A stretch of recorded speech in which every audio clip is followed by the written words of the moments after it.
Hey you guys, from really high up today. You'll notice that everything looks a little bit different in my office, and that is because I'm recording standing up. Why? Well, for the last couple of days, every time I sit down and work, my back has been hurting, like right around in this area every time I sit down in my work chair. And although I'd like to think that maybe I'm allergic to working, no, I actually really love working. I have a feeling it's because when I'm sitting at my desk, I start slouching and slouching and slouching to the point where I'm curled over my keyboard after a couple of hours. So I wanted to give this a try. I just put a stool up on my desk that I would normally sit on, and I put it on my desk, and it's at perfect height that I can type and do everything. So I'm interested to see if this will help my back because it is giving me a lot of grief.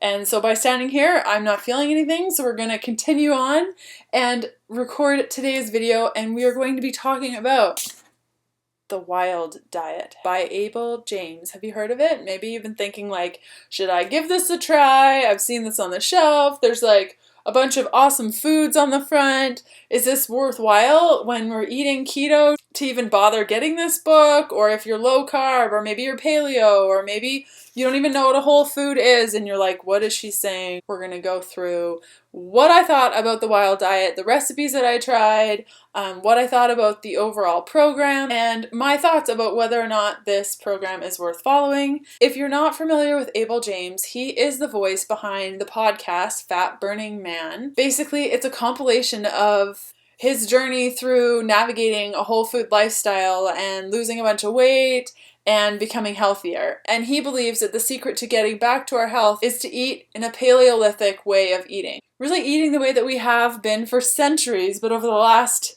couple of decades we've lost touch of. So let's go through a summary of what this program is all about and what this book has to offer. I saw it as a guidebook for eating clean, incorporating more whole foods, going relatively low carbohydrate, and practicing a daily cyclical practice of eating more at night, generally more carbohydrates. He advocates fasting throughout the day. The program focuses on low carb, high fat mornings, and I'm a little bit confused about where protein fits into that. Oftentimes he gives examples about how to go about eating wild, but doesn't really talk about eating much protein throughout the day, and I tried desperately to figure this out by reading the book, and I just didn't get it. So that was one little piece that I wasn't too sure on. He advocates feasting at night, so this is where he and his wife, it sounds like, eat all of the things as much as humanly possible at nighttime. It sounds like every day. Having looked at the program and looking at the mornings and evenings, it looks like you could get away with eating about 50 to 100 grams of carbohydrates on any given day, depending on what your feast looks like. He advocates sweating once per day. Now this can be brisk walking or doing an activity that you really love. He says sweat every day. Also do 1 high intensity interval training per week and 1 strength training per week. So let's go through some of my observations about what I noticed while reading the book. What I loved is that Abel included a really cool play-by-play about what our food does and how it is created and what it does in our body. Now this goes for soy, GMO foods, the processing of foods, the calorie to calorie ratio, and agriculture transition and the history around that. I found it really fascinating, and there's not many health and wellness books that go from the very beginning, and I loved this rundown. It really helped me understand and helped me explain it to my clients as well, is that our body is made up of bacteria that we don't even understand yet. And 9 out of 10 of those bacteria are not our own. And so a lot of these pesticides, herbicides, and in the case of genetically modified foods, sometimes they're made to blow up the stomach of bugs. And so if our bodies are made up of bugs and bacteria that we don't even understand yet, and we're eating these foods, what is it doing to those bugs? And I love the way that he put that together. Bits that I found really fascinating and informative while reading the book were things like soy being a goitrogen to your thyroid. It's always good to remind people that soy has the potential to affect our thyroid. He also reminded me that how we carry our body fat, whether it's up above, down below, around our gut, determines the type of health issues we'll face later on if we're carrying that type of weight. For instance, the guys with the big gut bellies and they're like higher up, that can lead to a lot of issues with heart and cardiovascular problems. And I loved when he mentioned that when you tell people that you eat cereal for breakfast, nobody bats an eye. But when I look at the back of a cereal box and it tells me that the serving is like a half a cup, a 3/4 of a cup, I know that when I was eating cereal, my bowl was like, I don't know, at least a cup and a half.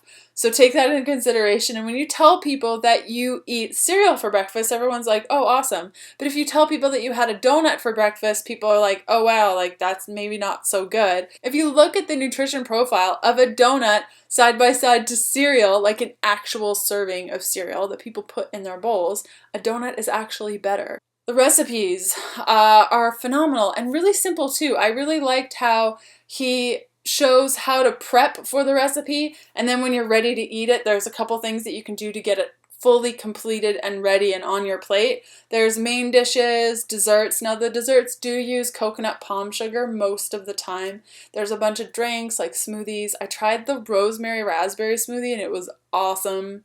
So, who is the wild diet good for? If you want to understand what goes into conventional food processing and you want to know the story behind it, if you are looking to increase your calories, regulate your metabolic rate, normalize your cortisol, regulate your appetite, or even decrease your body fat, if you've tried paleo but you need a solid plan, like eat this, eat that, lots of creativity around Paleolithic eating, if you require cheat days, I don't like using that word, but feast days where you're eating all the things and you require that in order to stay on track.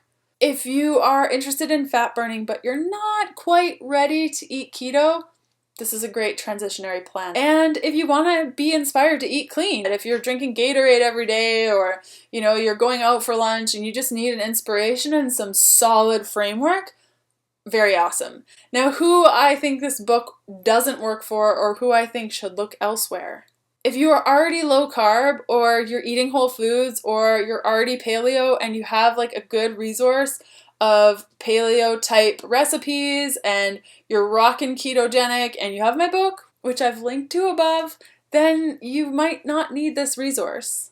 If you're a woman, here's the thing. This is a book written by a guy. He has a wife, but I'm not really sure if she follows it 100%. And there's a few things in this book that I wouldn't really recommend that women do often, like fasting all the time.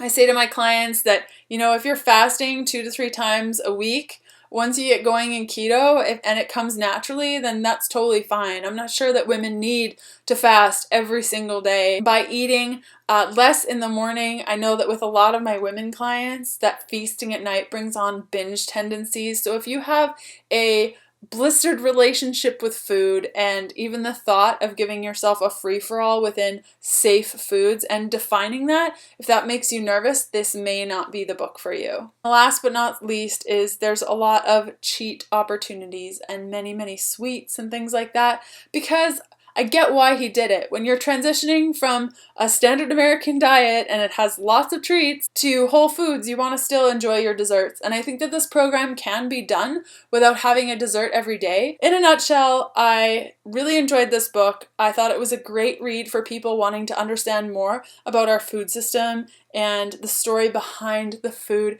that we choose to eat and what it does to our body. There's some really great recipes that I enjoyed and really simple meal prep. So if you're looking for another resource to live a happy, healthy, whole food life, this is great. I've included a link below to go straight to his book so you can grab it. And if you do end up getting a copy or you've already read The Wild Diet, feel free to comment below and let me know. What do you think? Do you agree with what I'm saying? Do you not? What was your experience? I would love to hear from you. I hope you have a wonderful day. And before you go off living and being and doing, you should subscribe to my channel. Just click right up there. Click the button, subscribe, and you're good to go. I hope you have a wonderful day, and I will see you next week. Okay, bye!